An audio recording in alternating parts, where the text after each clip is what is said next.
Oh man, exactly. But look, let's go ahead and get into it. We have had some news, some stuff that came out today, or was it yesterday? Yesterday. That's fine. Yesterday, yeah.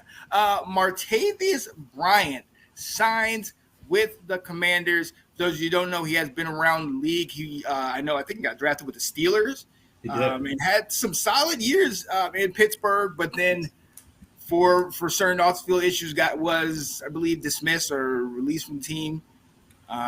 He got suspended for a season Hmm, for marijuana. Then he got suspended indefinitely 2 years later, again for marijuana, which is kind of BS because they don't test for it anymore. right. So, yeah, he's been out of the league for a while. A Yeah. while. So, with that being said, Will, I mean, even in his prime, it was still maybe I can take him or leave him. But now it's kind of like getting Mariota. Now it's like, were we that desperate? I mean, I didn't think we were desperate. So, what do you think? I think it shows we're desperate. I think it shows that they've had an opportunity to assess the wide receivers at camp and who they've got, and they're like, okay, we're missing something or this is not working. Because, like you said, they could have brought him in at any point, and in the off season, they could have brought him in way earlier, and they didn't.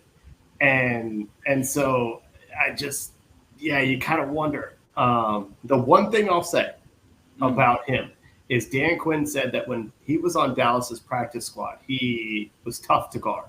He gave their defensive backs fits. But my thing would say, well, then why didn't Dallas activate him? Why was he on your practice squad the whole time? But Right. yeah, I think it's certainly they recognize that we are missing a tall wide receiver who can help us out, and a big bodied wide receiver, and this guy is somebody. Oh yeah, absolutely. And listen, if we get even a shred of what he has, like he was a solid receiver. He was looking like he was going to be one of those next, or at least he had a season or two, like he was going to be one of those next receivers in Antonio Brown, the Juju Smith-Schuster. There was a while where they were just pumping those guys out, Chase Claypool in his early years. So we hope we can get that, and like you said, if he's guardable in practice. But again, or that was before when he was with Dallas. But who knows, man? Like to me, this still kind of is just like okay. Yes, yes, yeah. We need it though. Right? Yeah, like it's like I'm not sitting here getting excited over it.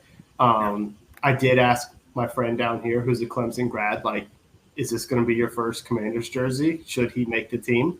Should he catch like 2 touchdowns? Will you? But if he makes the team, I think that's a win. Right there. Like it. Yeah. I've got very low expectations for him. But I will say this: what does that say about our wide receiver corps? That on August 13th they're going to bring in somebody because they're saying we're missing this. Yeah. I mean, come on, man. When you have the likes of De'Ami Brown, Byron Pringle, you know what I mean? Like Tinsley. You got guys that are trying. Luke McCaffrey, we're all hoping he'll be great, but after you go McLaurin and Jahan Dotson, you're searching, man. You're hoping you're trying to see who's going to be that next guy to step up, and I don't know where he fits on that. Well, you even mentioned somebody. You gave someone a roster spot there that's not been doing well. Jahan Dotson. He played the most snaps of any wide receiver against the Jets. Who does that in a preseason game number 1? Right. What starter has to do that?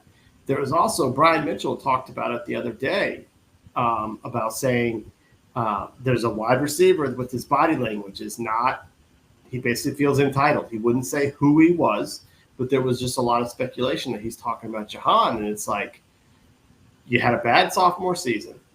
You've got a brand new coaching staff in place. Mm-hmm. This is not the time for any type of feeling of entitlement, especially when these guys preach competition. Right. Because that gives you, and especially with this signing now, that lets you know everybody could be on that chopping block, man. So we shall see. But look, So I wouldn't be acting like I've got a roster spot when there's rumors out here that a wide receiver that's better than me wants to come to DC. Mm-hmm. But our team, you know what I mean? Like I could be packaged in a trade, unless that's what his goal is. But you know. Well, but again, what kind of trade bait is that? I mean, at wide receiver, what's the best? I mean, McLaurin would be the best thing we got given out there, and especially if Jahan has another season like he had last year, we can't. I mean, come on, you know what I mean? And it begs the question. And again, this is just one preseason game, but it begs the question: was the Jahan that we saw the first year the real guy, or what we saw last year? And it proved, you know. We'll have to see. Dun, dun, dun, dun, dun, dun, dun, dun. Let's go. The Washington Commanders. There it is.